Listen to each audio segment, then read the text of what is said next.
Everybody wants to be at Chase Center, don't they? Well, good morning still, everybody. I started real early, so I don't even know what time it is. But hi, I'm San Francisco Mayor London Breed. Really excited to be here with all of you today at Thrive Plaza here at Chase Center, the home of the Golden State Warriors, who for the first time tomorrow will be playing with an audience of fans. What that says is we are well on our way to recovering in this city. We are well on our way to reopening and gradually taking those steps. More importantly, as great as we have done here in San Francisco, 64% of San Franciscans have received at least their first vaccine dose, and about 85% of those over the age of 65. We are seeing our reproductive rates decline. We are feeling good. We are feeling excited and happy and anxious to get back to our lives. But at the end of the day, you all know that we are still in the midst of a pandemic. So as comfortable as we may be with our progress, let's make sure we continue to wear our mask and follow our health directives so that we can finally get to a place where we can watch a game without our mask on. And the reason why we are here is not just because the Warriors are playing tomorrow with fans for the first time in almost a year. Just think about it.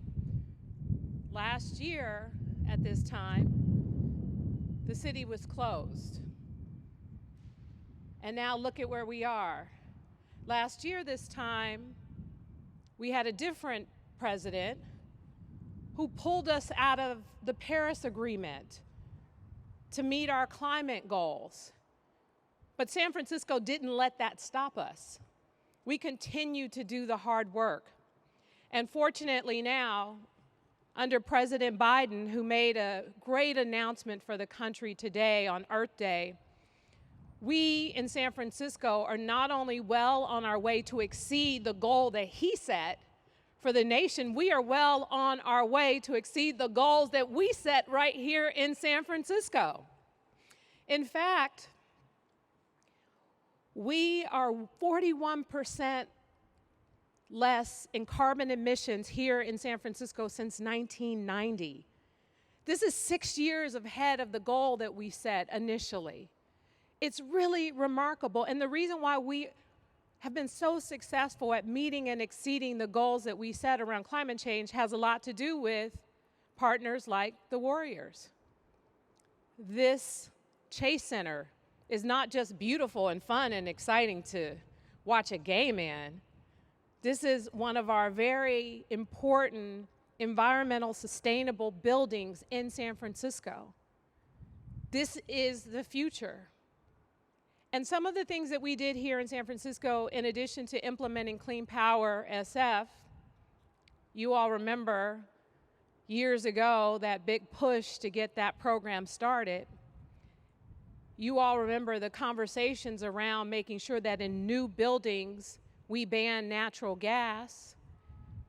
You all know that we in San Francisco have a climate action plan, a plan that is not just a plan that discusses what we're going to do. It's a plan that actually puts into action the work that needs to be done to address climate change. This climate action plan is being revised as we speak, thanks to the leadership of Debbie Raphael and the staff of the Department of Environment. And what I am most appreciative is they not only are focusing on equity as it relates to geographic equity here in San Francisco, they are making sure that young people have a voice in this action plan, which is why Mary from George Washington High School is joining us here today. So folks, San Francisco should be proud. We're leading in the vaccination effort, higher numbers than the state and the entire country. We're leading in addressing issues around climate change with our carbon emissions and other challenges that we face. And we're going to continue to lead. And it's time to start upping the ante and setting new goals. Because at the end of the day, San Francisco has been a leader. We know that we can't just operate in our own bubble and make changes to support and uplift the environment without making sure that we are demonstrating how it can be done for others to follow. This entire planet and the future of our planet and the generations to come, there's so much at stake here. I don't want the next generation of young people to look back and say, what did they do? Why didn't they act sooner? You see this windy, clean air we're breathing? It has everything to do with everything that we have been doing in San Francisco. Today, CleanPowerSF, our city's clean power program, is going to beat our target of being 100% renewable by 5 years. All CleanPowerSF customers will receive 100% renewable energy by 2025. And let me tell you why that is so significant. When we first, Debbie, you remember, and Michael, you remember this too, when we first launched CleanPowerSF, there was just a little bit more money that people had to pay for 80% renewable energy and the super green 100%. Well, now, by 2025, every one of our customers gets super green, but they don't pay anything extra. Now, how significant is that? That is going to change the game for clean power in this city, moving towards our future to a more sustainable, environmentally friendly city that sets an example for other places to follow. We're going to be introducing legislation that will update our climate targets to San Francisco so that San Francisco can be carbon neutral instead of by 2050, when I'm probably going to be real old and the rest of us will be too, by 2045, because I want to be alive to see it. 5 years sooner than our original plan of 2050 and ahead of most US cities and countries with net zero goals as part of the Paris Agreement.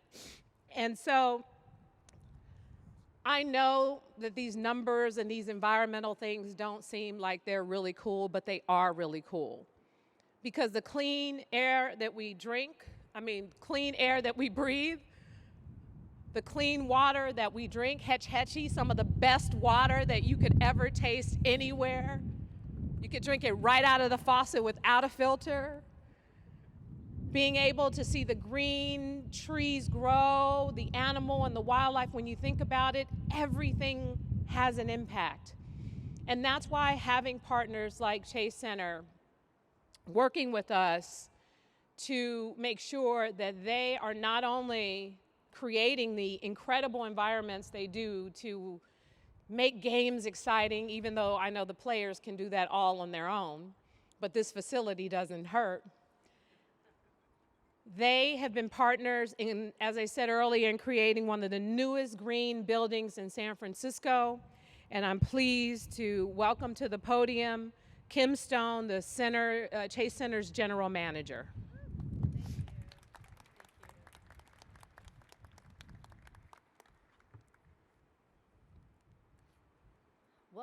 Welcome everybody, and thank you, Mayor Breed. It is so important that we all work together to combat climate change, and at Chase Center, we value setting the example for others in San Francisco.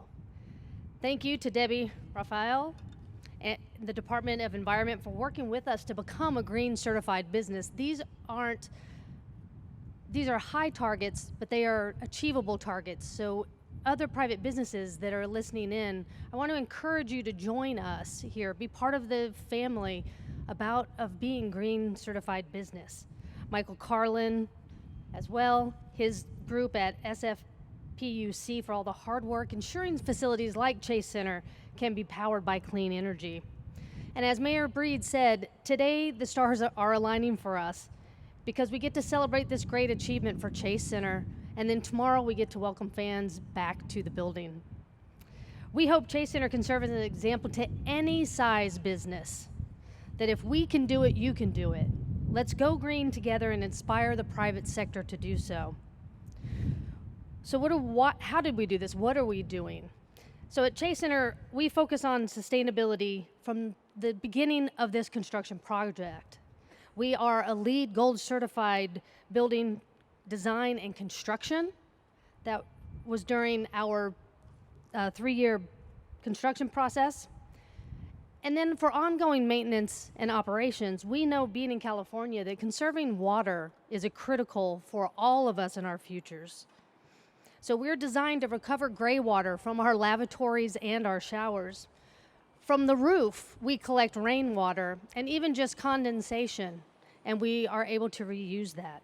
And through those collective efforts, we have reduced our water consumption by 84%. Thank you. You can imagine it takes a lot of energy to run 1 million square feet and what we do for games and concerts. So this is another area we place high priority. Our state-of-the-art HVAC system allows us to take advantage of this great climate that we have here to keep the building cool without having to add extra energy to do so.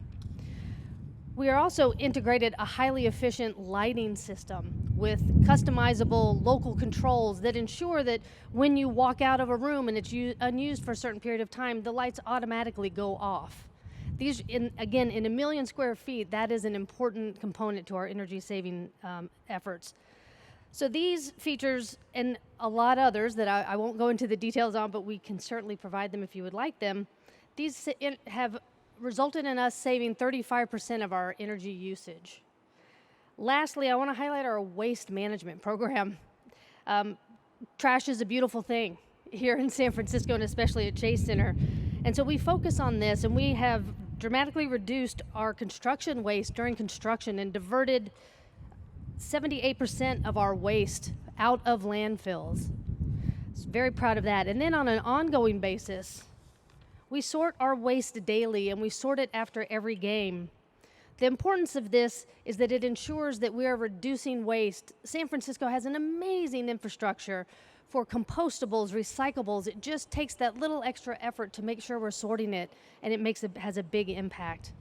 And materials aren't the only thing we're sorting. We are also, since our opening in 2019, gosh, I can't believe it'll be 409 days since we've had fans in the building. 2019, it just seems like such a long time ago, but when the fans come at the end of the game, any of our unused food and raw ingredients, we give that to the Food Runners program, and they repurpose it and reuse it, so we aren't throwing extra food into our compost.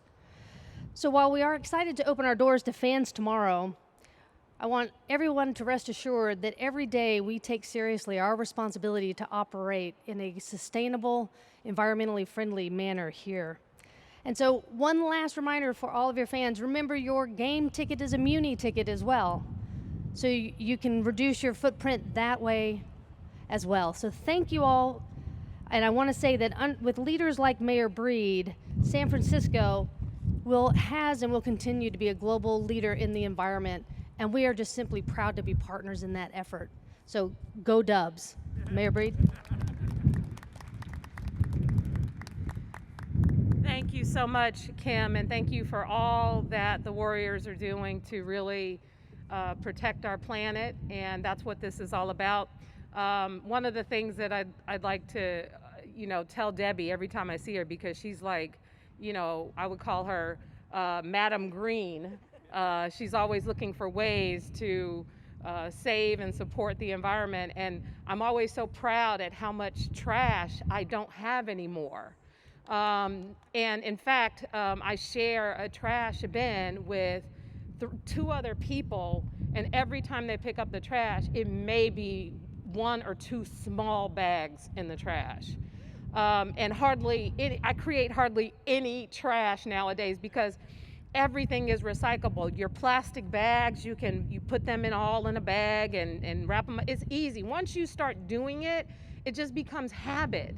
from the coffee filters. You just throw those in the compost. It's everything. I have more compost and more recycle than anything. And I'm really proud that I'm doing it, but also it's second nature and anyone can do it. And I would just say that when your kids tell you to do it, make sure you listen to your kids, because I notice that children are like, don't put that in the trash.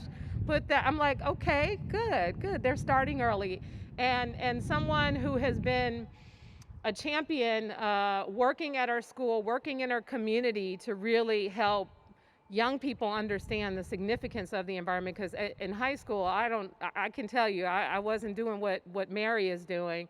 But Mary, who attends George Washington High School, is joining us today. Mary Mongabat, who has been really working as a climate champion and really is focused on making sure young people have an opportunity to participate in the city's plans to revise its climate action plan. So let's welcome Mary.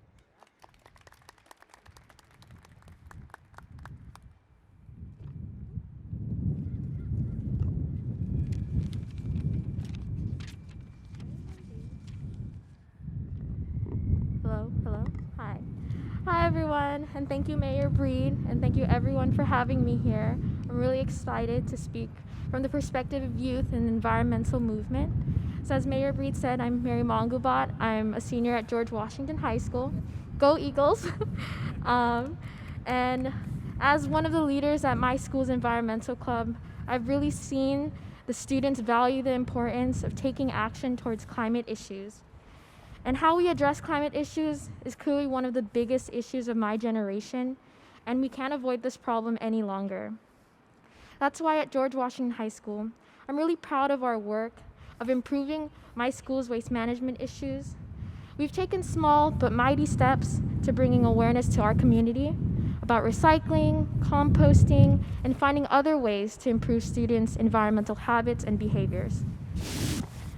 Additionally, I want to mention the students from Lick Wilmerding and Academy High School for joining my school's environmental club in a virtual climate strike for Climate Action Month. Our club's work has brought many students to want to participate in more action-based projects to see the change that is needed. It's really exciting to see so many youth from across the city join one another to amplify their voices. So earlier this year, when the mayor kicked off a series of workshops and events seeking input on the city's climate action plan, so many of us youth jumped in on the opportunity to provide more ideas. The process encouraged so many of youth to conduct their own plans within their own communities. Another good thing, I want to commemorate the notable youth organization, the Bay Area Youth Climate Summit, as they've been at the forefront of the movement this past year. And during this pandemic, there's so many obstacles. They've had so many virtual workshops every month covering topics in the environmental movement and keeping the momentum going. They've encouraged so many youth from all over the Bay Area to keep educating and fighting for climate justice, not only in the city of San Francisco, but in our country. While I'm inspired by all of this, the work of youth alone is not enough. So thank you to the San Francisco leadership, our mayor, and green businesses like the Chase Center. We can actually see real change together and meet our city's new environmental goals. So today, let's celebrate how far we've come this Earth Day and look forward to see the progress ahead of us. I'm graduating really soon and heading off to college, so I'm really excited to take this transformative work with me, continue to see other people inspire one another, and I look forward to seeing how San Francisco continues to pave the way. Thank you so much, and I hope everyone has a good Earth Day.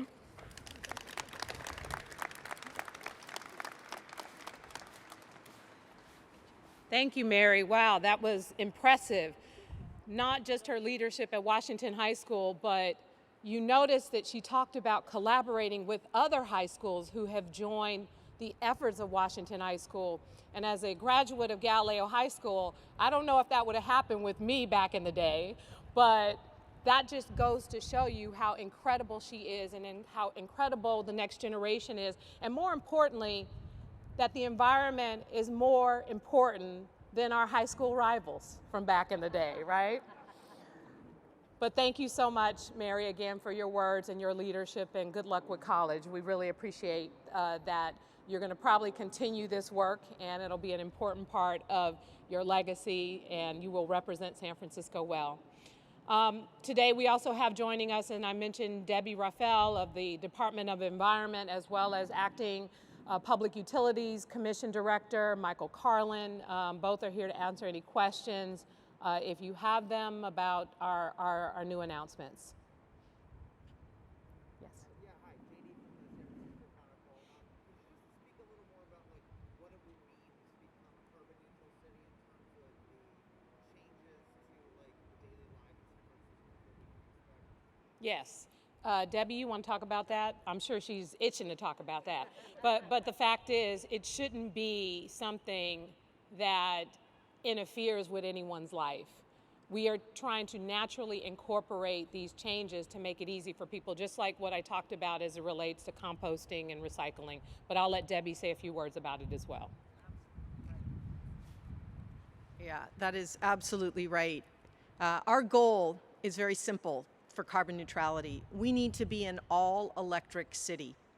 An all-electric city who is operating on 100% renewable electricity.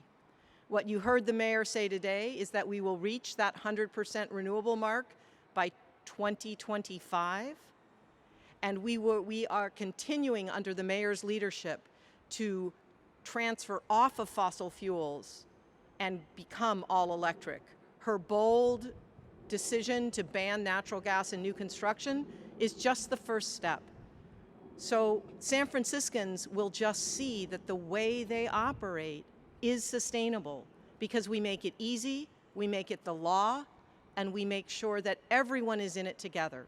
Students, businesses, government, we're all in this together.